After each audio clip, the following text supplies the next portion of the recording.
자, 반갑습니다. 신경진입니다. 자, 우리가 지난 시간까지 이제 4과목의 프로그래밍 언어 활용이라는 4과목의 파트 2 프로그래밍 언어 활용, 똑같이 과목명과 동일하게 프로그래밍 언어 활용을 네 개의 이야기로 우리가 구성을 해서 지난 장까지 해서 마무리를 지었고요. 자, 이번부터는 이제 4과목의 마지막 파트인 파트 3, 응용 소프트웨어 기초기술 활용에 대해서, 이것도 내용이 17가지의 섹션이 존재합니다. 그렇기 때문에 이것도 앞에 배웠던 프로그래밍 언어 활용 부분에 대해서 과 같이 이렇게 조금 분할을 진행을 해서 강의를 합니다. 알겠죠? 한꺼번에 막 많은 강의를 넣으면 뭐 20강도 22강 뭐 이것도 벅찬데, 그죠? 이제 뭐 많은 강의를 넣으면 더욱더 벅차시고 보기조차도 싫을 겁니다. 그죠? 그리고 아울러 미리 말씀컨대 이 응용 소프트웨어 기초기술 활용은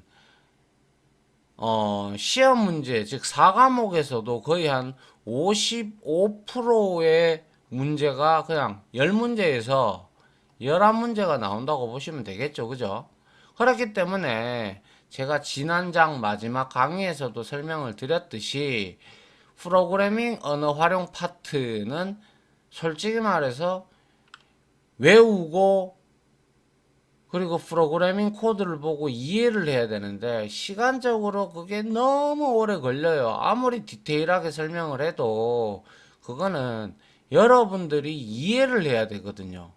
그리고 반복적으로 그 코드를 치고 이렇게 나오구나 하면서 제가 여러분들한테 보여드렸듯이 소스 코드를 그렇게 쳐가면서 이해를 하는 게 가장 빠른데, 그죠? 그래서 거기에서는 제가 말씀드렸다시피 한 한 최소 9에서 10문제, 8, 9문제, 8에서 한 8, 10문제까지도 나올 수도 있다라고 말씀을 드렸잖아요. 그러면 여기서 어 반타작 정도만 한다라고 생각을 하시고, 이 응용 소프트웨어 기초 기술 활용은 직업 전문학교 그리고 대학교 들어가면 컴퓨터 공학과 학생들이 맨 처음 배우는 컴퓨터 구조, 개론, 이러한 내용들이 기본적으로 그걸로 구성이 되어 있어요. 그래서 여기에는 거의 다 암기해야 될 내용들이 많아요. 암기. 이해도 물론 중요하지만 이해하면 더욱더 좋겠죠. 근데 암기해야 될 내용들이 많고, 그래서 얘는 기출 문제를 위주로 해서 많이 풀어 보셔야 되고, 특히 공부를 하면서도 제가 중요하다라고 얘기하는 것들은 시험 문제에 나왔다라고 하는 것들은 여러분들이 잘 정리를 해서 암기를 하면서 이제 기출 문제나 출제 예상 문제를 저랑 같이 풀어보면서 여러분들이 익숙해질 수 있도록 해야 되는 거예요. 그래서 여기서 또한 한 6, 7문제 정도를, 많게는 8문제까지 맞추면, 여기에서 반타작해서 4문제 맞췄다. 그럼 여기에서 한 7개나 8개를 맞춘다. 그러면 꽈락도 벗어날 뿐더러 60점 가까이, 60점 뭐 잘하면 뭐 60점, 65점, 70점까지도 가능합니다. 충분히. 그러니까 그렇게 아시고 앞에 프로그래밍 언어 활용 파트에서는 좀 이해를 요하고, 물론 뭐 소스 코드를 직접 실행을 해봐야 되는 그러한 실습의 위주의 뭐 그러한 내용들이 많이 담겨져 있다면, 이거는 어디까지나 이제는 이론입니다. 이론. 가장 기초적으로 먼저 배우는, 즉 NCS 파트에서 이제 정보 처리 기술 개발 부분에서 제일 먼저 나오는 거예요. NCS 과목 중에서. 그래서 여기에서는 무조건 중요하다라고 하는 거는 이해를 하면 좋은데 이해를 하지 못하면 외워야 됩니다. 그 수밖에 없어요. 알겠죠? 예. 그래서 이번에 이제 우리가 응용 소프트웨어 기초 기술 활용, 그죠? 그래서 거의 약 한 55%, 54.48%가 나와 있고, 이거는 서버 프로그램 구에는 많이 나오면 한 문제, 그죠? 이거는 7에서 9문제까지도 나올 수가 있다고 보고, 이거는 10문제에서 11문제 혹은 12문제까지 나올 수 있기 때문에 여러분들이 잘 배분을 하셔서 공부를 하셔야 됩니다. 그래서 이걸 아예 버리든지 여기에 한 절반 정도 이해할 수 있는 부분 정도까지만 공부를 하시고, 그리고 3장에서는 좀 공부를 조금 그나마 집중적으로 해서 여기에서 점수를 이제 획득을 하면 충분히 이 꽈락도면하고 평균 점수 이상으로도 받을 수 있는 그러한 전략으로 가시는 게 좋겠습니다. 그래서 응용 소프트웨어 기초기술 활용은 총 17개의 섹션으로 이렇게 많습니다. 알겠죠? 그래서 먼저 섹션 01인 운영체제의 개념부터 윈도우즈, 유닉스, 리눅스, 맥OS 뭐 등등 해서 마지막 TCP/IP까지 알겠죠? 예, 우리가 과연 몇 번째 이야기까지 갈지는 저도 장담 못 하겠어요. 알겠죠? 예, 그러니까 공부를 한번 해 보도록 하죠. 그래서 여기에서 나오는 용어들 전부 현업에서 다 쓰는 용어라고 생각하시면 돼요. 알겠죠? 예, 그만큼 중요하다. 알겠죠? 예. 자, 그래서 이제 시작을 해보도록 할 텐데요. 자, 첫 번째 섹션인 운영체제의 개념입니다. 자, 운영체제가 뭐예요? 뭐예요? 윈도우가 운영체제예요. 그죠? 윈도우 10, 윈도우 11까지 나왔죠, 지금. 현재.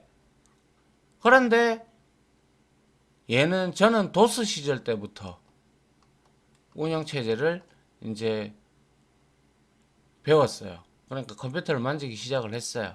도스는 말 그대로 시커먼 화면창이에요. 그래서 모든 것이 명령어로 우리가 프로그램을 실행을 해야 되고, 그리고 그러한 내용들을 이제 전부 하나하나 일일이 명령어, 그리고 그래픽 환경도 굉장히 떨어졌고, 그러면서 사용자들이 컴퓨터의 도스 운영 체제일 때는 사용자들이 쉽게 다가가지를 못했어요.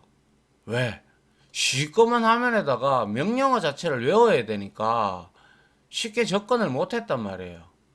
근데 요즘은 어때요? 윈도우가 등장을 하면서, 그죠? 윈도우도 역사가 깊죠. MS사에서 이제 윈도우를 개발을 해서 GUI, 그래픽 유저 인터페이스, 사용자와 하드웨어 사이에, 그죠? 내가 하드웨어가 어떻게 구성이 되어 있는지는 몰라. 그런데 내가 윈도우라는 인터페이스, 그죠?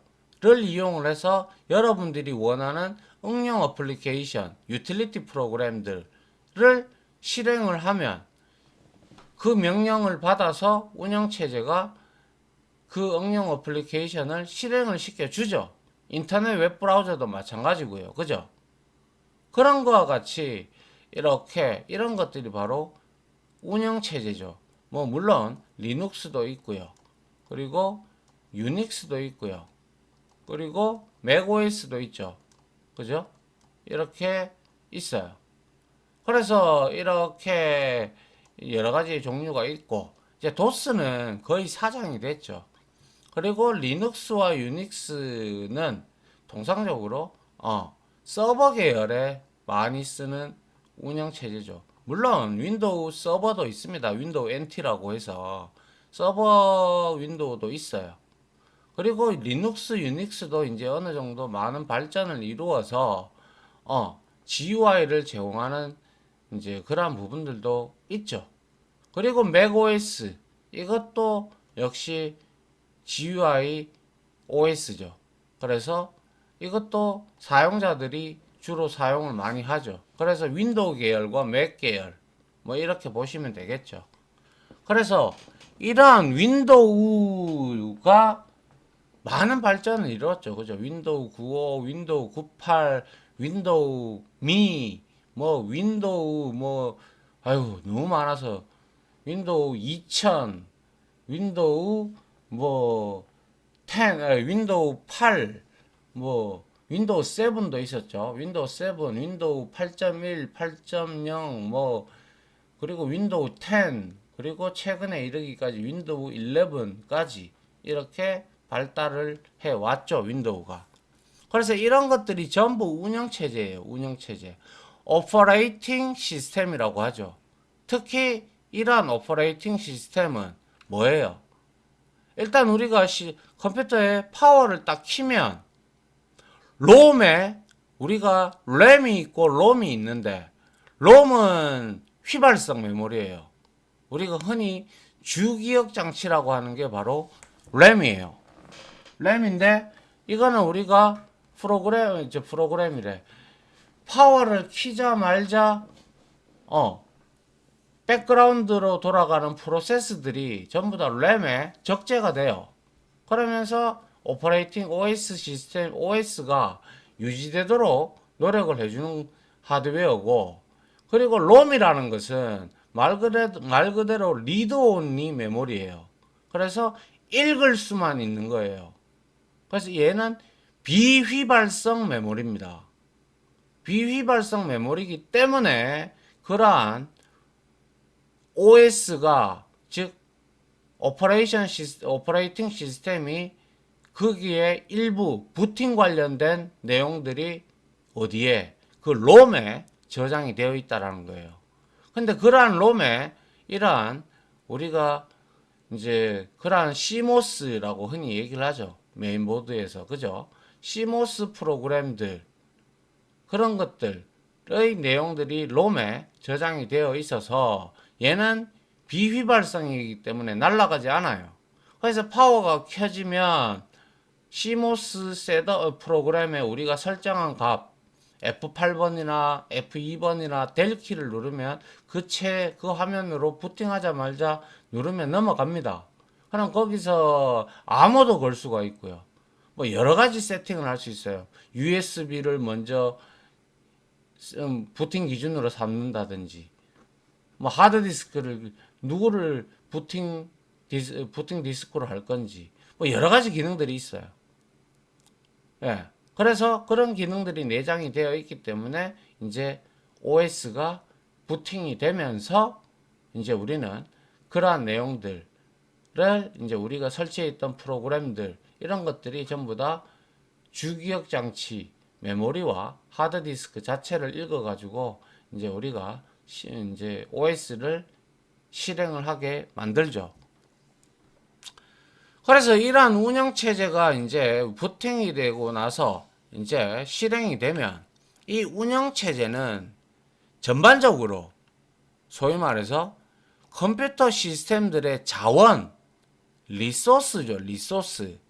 그죠? 제가 리소스 계속 말씀드리고 있죠. 지원이 아니고 자원입니다. 이거 수정하죠. 자, 자원은 시스템에서 우리가 그러니까 오퍼레이팅 시스템에서 사용할 수 있는 그죠? CPU 중앙 처리 장치, 주기억 장치 메모리 램입니다. 보조 기억 장치 SSD, HDD 그리고 USB 그리고 요즘에는 외장 하드까지 이렇게 있죠. 그리고 프린터 그죠? 그리고 파일 우리가 파일도 리소스라고 했죠. 그죠? 그리고 스트림 이용하는 것도 리소스라고 했고요. 그리고 정보 등을 의미를 하는 것이 바로 리소스입니다. 아시겠죠? 예. 그래서 이러한 자원들을 운영체제가 발달하면 발달할수록 거듭 효율적으로 관리를 해줘요. 그래서 제가 앞에서도 말씀드렸다시피 프로그래밍 언어 활용 파트에서 OS 스케줄링에 의거해서 이런 말을 많이 했잖아요. 그래서 OS가 어떻게 스케줄링을 잡는 거는 아무도 몰라요. 그거는. 알겠죠? 강제적으로 사람이 어떻게 할 수 있는 부분이 아니에요. 그거는 그 부분에 OS가 가지는 그 설치되어 있는 컴퓨터의 환경이 전부 다 제각각 다 틀리기 때문에 그거는 스케줄링을 예측한다는 것은 어려워요. 몰라요. 저도 몰라요. 예. 그래서 효율적으로, 다만 이제 효율적으로 관리를 해주며 아울러 사용자가, 그죠? 엔드 유저, 우리 같은 엔드 유저들, 그죠? 유저가 컴퓨터는 그냥 기계 부품 덩어리예요, 덩어리. 맞죠? CPU가 있고 메인보드가 있고 하드웨어, 여러 가지 하드웨어, 눈에 보이는 거예요. 그죠? 근데 소프트웨어, 오퍼레이팅 시스템, OS는 눈에 보이는 게 이렇게 실물이 아니죠. 하나의 일종의 아주 큰 컴퓨터를 조작할 수 있는 소프트웨어예요. 시스템 소프트웨어. 맞습니까? 예. 그래서 컴퓨터를 우리가 사용자들이 GUI 환경, 그래픽 환경으로 되어 있어가지고 매우 편리하고, 그죠? 효과적으로 사용할 수 있도록 환경을 제공하는 여러 프로그램들의 모임이다라는 거예요. 맞나요? 예. 그래서 OS 부분에서도 뭐 어떠한 프로그램, 여러 가지 프로그램들이 있단 말이에요. 그런 것들을 우리가 이제 다 합쳐 놓은 거, 즉 컴퓨터를 활용할 수 있게끔 만들어 놓은 자체의 시스템 소프트웨어가 바로 운영 체제, 오퍼레이팅 시스템이다라는 거예요.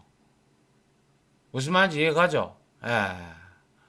그래서 이 운영 체제는 말씀드린 바대로 컴퓨터 사용자와 컴퓨터 하드웨어죠. 이거는 그냥 덩어리예요, 장치. 그죠? 파워도 있고, 뭐, 그래픽 카드도 있고, 메인보드, 하드디스크, 뭐, 솔리드 스테이트 디스크라고 하는 SSD도 있고, CD롬도 요즘에는 안 쓰지만 CD롬, 뭐, DVD, RW, 뭐, 이런 것도 등등이 전부 그냥 기계일 뿐이에요. 기계, 머신. 그죠? 그런 것들을 작동하게 해주는 것이 바로 OS가 할 일이고, 그러한 것들이 전부 다 자원에 속하기 때문에 효율적으로 전반적으로 다 관리하는 게 OS다. OS다. 그죠? 그래서 컴퓨터 사용자와 컴퓨터 하드웨어 중간에 위치를 해요.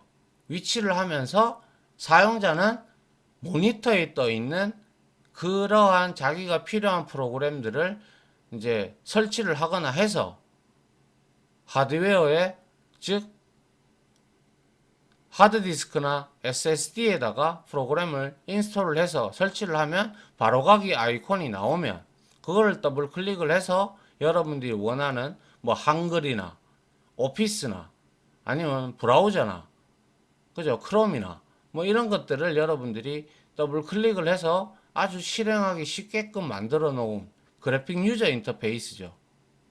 그래서 이 인터페이스라는 단어를 쓰는 이유는 뭐예요? 사용자와 하드웨어 간에 위치를 해서, 그죠? 여기에 위치를 해서 얘가 윈도우를 보면서 실행을 하면 하드웨어가 어떻게 되어 있든지 간에 실행을 시켜준다라는 거예요.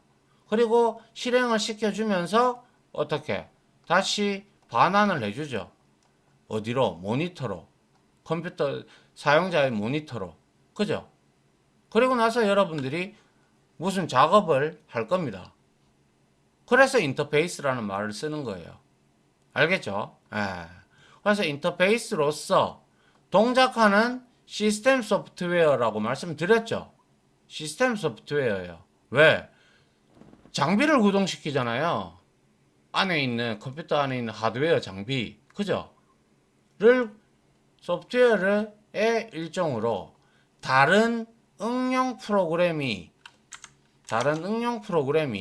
유용한 작업을 할 수 있도록 환경을 제공을 해주는 것이 OS의 일이죠. 그런데 그것 말고도 우리가 한글을 띄운다든지 웹브라우저를 구글을 띄운다든지 여러 가지 프로그램 게임을 띄운다든지 등등 이런 것들을 동시다발적으로 우리가 할 수가 있잖아요. 그게 바로 OS의 멀티프로세서 기능이죠. 멀티프로세스 기능이죠. 맞나요? 예. 그래서 그런 것들은 CPU에 제가 앞에서 말씀드렸다시피 프로세스가 여러 개가 이렇게 있단 말이에요. 그죠? 있으면 이거를 동시다발적으로 동시성과 병렬성, 스레드, 요 안에 있는 구성되어 있는 또 여러 가지 스레드들로 이렇게 구분이 되어 있죠. 물론 스레드를 단일 스레드로 싱글 스레드로 사용하는 것도 있지만 요즘에는 거의 없습니다.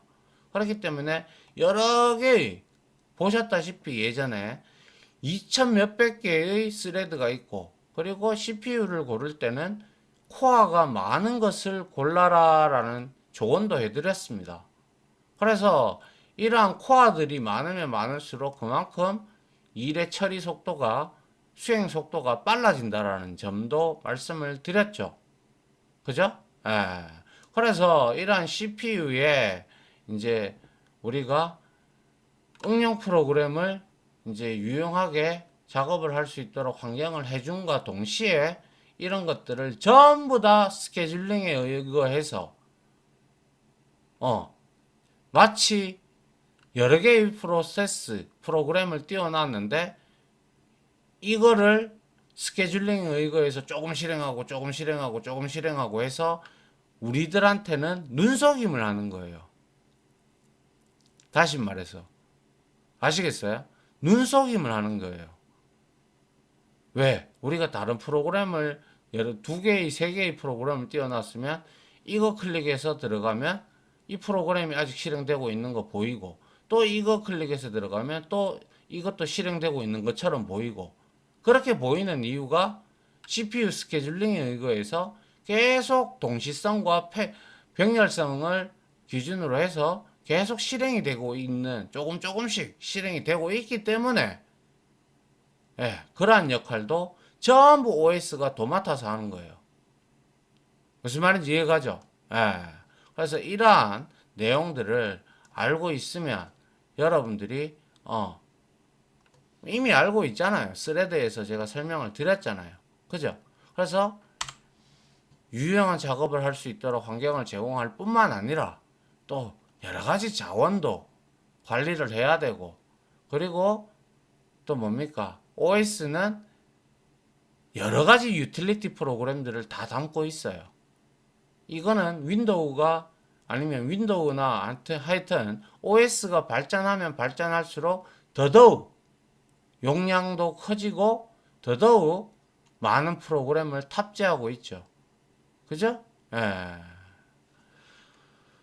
자, 그래서 그러한 내용들을 우리가 이제 바로 OS가 하는 일이다라고 우리가 볼 수가 있는 거예요. 그래서 이거를 단계적으로 표시를 이렇게 해보면요. 엔드 유저가, 그죠? OS에 있는, OS를 설치를 하면 기본적으로 설치되는 프로그램들도 다 있어요. 그리고 여러분들이 설치한 프로그램들도 있고, 그죠? 여러분들이 만든 폴더, 프로그램, 뭐 게임도 있고 여러 가지가 있죠. 그죠? 그것을 두고 우리는 응용 프로그램이라고 하죠. 그죠? 그리고 그 응용 프로그램 자체를 또 실행시켜주는 프로그램이 바로 유틸리티, 사용자의 편의성을 도모하는, 그죠? 그래서 응용 프로그램을 사용자가 실행을 시키면 유틸리티라는 범위 안에서 편의성을 줘가지고 이 응용 프로그램이 실행하는 유틸리티가 뭐예요? 사용자의 편의성을 주는 거예요. 그래서 이거를 더블 클릭을 했어. 내가 게임을 더블 클릭을 했어. 그러면 그에 관련된 유틸리티 프로그램이 실행이 되고, 그리고 나서 그 유틸리티 프로그램이 누구에게? OS 운영체제에게 사용자가 이 아이콘을 클릭했습니다 라고 알려줍니다. 그러면 이벤트가 터진 거죠. 그럼 OS에서 운영체제에서 그것을 받아들여서 어디? 이 운영체제가 이거 사용자가 클릭했는 바로가기 단축 아이콘을 클릭을 했다. 그러면 실행 파일을 운영체제가 실행을 해주죠. 실행을 해주죠. 그러면 그 실행 파일 실행 파일에서 뭡니까? 실행이 되면 그 안에는 프로그램들이 다 있죠. 그죠? 그럼 그런 프로그램들이 실행이 되면서 어디? 하드웨어에 적재가 되죠. 램이라든지 또 램이 부족하면 페이징 기법에 의해서 하드디스크 혹은 SSD의 일부를 할당해서 쓴다든지. 근데 그런 경우는 거의 없죠. 요즘에는 하드웨어가 많이 발전했기 때문에. 그래서 운영체제가 이제 하드웨어에다가 사용자가 이렇게 클릭을 했으니, 이벤트를 발생시켰으니 하드웨어한테 명령을 내리는 거죠. 자, 이거 하드디스크 혹은 SSD에 설치되어 있는지 확인하고, 확인됐으면 실행시키고, 그러한 것들을 다 스케줄을 잡아주는 거예요. 그래서 이거는 프로세스에 또 매일 프로세스 창에 하나 띄우고, 여기에 관련된 스레드가 또 어떻게 잡히는지, 그리고 램은 얼마나 먹는지, 이런 것들까지 OS가 다 관여하죠. 그냥 한마디로 말하면 뭐라고 해야 될까요? 컴퓨터 하드웨어에 있어서의 신적인 존재라고 보면 되죠. OS가. 그죠? 예. 그래서 요구사항을 받아들여서 하드웨어에게 야, 이거 해. 라고 명령을 내리면 하드웨어는 그것을 다 하고 이제 운영체제에게 다 준비됐다라고 알려줍니다. 그러면 이제 이렇게 반대적으로 역으로 돌아가서 이 응용 프로그램이 모니터에 띄워지면서, 그죠?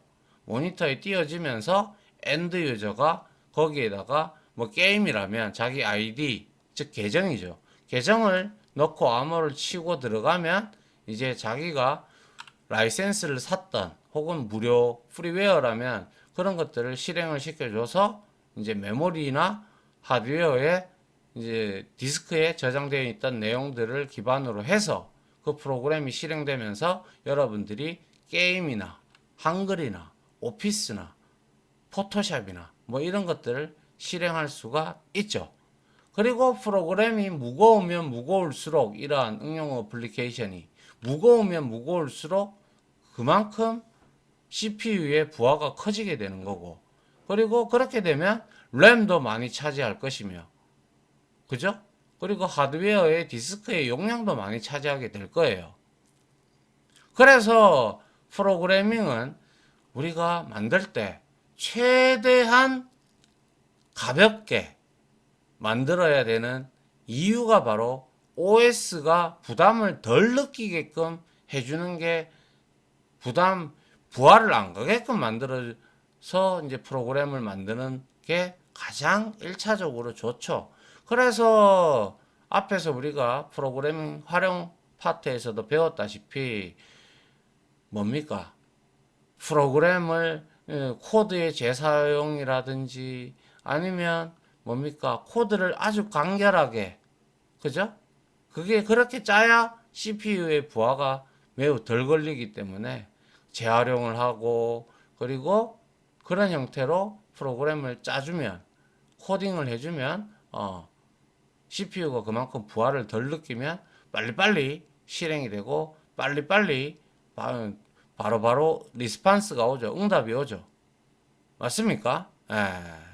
그리고 요즘에는 하드웨어가 워낙 발전을 많이 했기에 어떤 프로그램을 돌리면 우리가 특히 뭐 예를 들면 요즘에 뭐 롤이라든지 뭐 이런 것들도 저는 안 해봤습니다. 안 해봤는데 그런 것들을 해보면 이렇게 실시간으로 네트워크로 접속을 해서 서로 막 싸우잖아요. 데미지 입힌 거 실시간으로 다 반영을 해주죠. 그죠? 그런 것들도 전부 다 프로그램도 잘 짠 것도 있지만 프로그램에서는 제가 그랬죠. 항상 완벽한 프로그램은 없다고요. 그러니까 매일 버그가 발생하면 업데이트를 주기적으로 하는 이유도 거기에 있다라고 말씀을 드렸고, 그러면 이런 것들을 이제 누가 하드웨어가 개판이다. 권장 메모리가 4기가인데 뭐 딱 4기가에 맞췄다. 그러면 그거는 굉장히 그냥 돌아갈 정도의 수준. 그런데 그 램이 4기가인데 그 프로그램만 4기가를 사용하는데 다른 프로그램들 OS도 메모리를 잡아먹고 있는데 가능하겠습니까? 그럼 당연히 하드웨어가 느려 터지고 이러면 외부적인 요인의 네트워크 트래픽이 안 일어난다는 가정하라면 당연히 하드웨어가 후지면, 그러니까 하드웨어가 좋지 아니하면 어떻게 돼요? 반응 속도도 느리게 되죠. 그러면 사람들이 네트워크에서 문제가 발생이 생기면 렉 걸린다고 하죠. 그죠? 그거는 이제 트래픽 용량이 많아서 데이터를 전송하는 데이터가 많다 보니까 좀 이제 우리가 소위 말해서 트래픽 걸린다라고 하는 이유는 이제 렉 걸린다라고 얘기를 하죠. 게임 하는 사람들은. 그런데 그게 이제 하드웨어로 만약에 문제가 발생이 되면 아예 게임조차도 실행이 안 될 수도 있어요. 하드웨어 램이 부족하게 되면. 결코 또 실행이 됐다고 해서 또 정확하게 내가 실행한 결과를 바로바로 내가 원했던 수행 시간만큼 바로바로 응답이 오는 경우도 드물죠. 하드웨어가 많이 안 좋은 거라면. 그래서 사람들이 계속 하드웨어가 좋은 것을 개발하고 구매하는 거죠. 왜? 그래야 자기가 게임할 때 즐겁고 그러한 현상이 안 일어나니까 좋은 거잖아요. 그런 거 아니겠습니까? 그죠? 예. 사용자들, 즉 사람은 계속 뭡니까? 편해지려고 하잖아요. 그리고 프로그램은 게임 같은 경우는 좀 더 재밌게 하기 위해서 사용자들의 구매를 유발시키기 위해서 좀 더 재밌게 하기 위해서 계속해서 진화를 하죠. 업데이트를 하면 할수록 용량이 늘어나고 하기 때문에 그죠? 예. 그러한 내용들을 여러분들이 머릿속에 각인을 시켜준다면 아하 제가 지금 무슨 말을 하는지 알겠죠? 그래서 여기서 벌써 시간이 30분이 넘었는데요. 여기에서 운영체제의 개념 그리고 이러한 계층도 잘 알고 계셔야 됩니다. 그래서 뭐예요? 이 OS 운영체제는 사용자와 하드웨어, 그죠? 하드웨어 간의 인터페이스라는 거. 무슨 말인지 아시겠죠? 시스템 소프트웨어의 일종으로 다른 응용 프로그램을 유용한 작업을 할 수 있도록 환경을 제공을 해주고 그에 관련된 자원들을 다 관리하는 거. 그래서 신적인 존재다라고 얘기를 했죠. 컴퓨터 분야에서는. 그래서 이러한 내용들, 자원이 무엇인지, 운영체제의 개념이 어떤 것인지, 그리고 이러한 것들이 어떻게 상호작용을 하는지, 이것도 전부 다 기출문제, 그거 말씀 안 드렸군요. 이 응용 소프트웨어 기초기술 활용해서 섹션 01 운영체제의 개념에서는 지금까지 이전 기출문제까지 합쳐서 토탈 7문제가 기출문제로 출제가 되었습니다. 그렇기 때문에 반드시 학습을 하셔야 되고 알아야 되는 내용이라는 거. 알겠죠? 다음 강의에서는 초반에 서두에 미리 말씀을 드리도록 할게요. 섹션이 바뀔 때마다. 예. 아무튼 7문제가 나왔기 때문에 잘 공부를 하셔야 되겠죠. 예.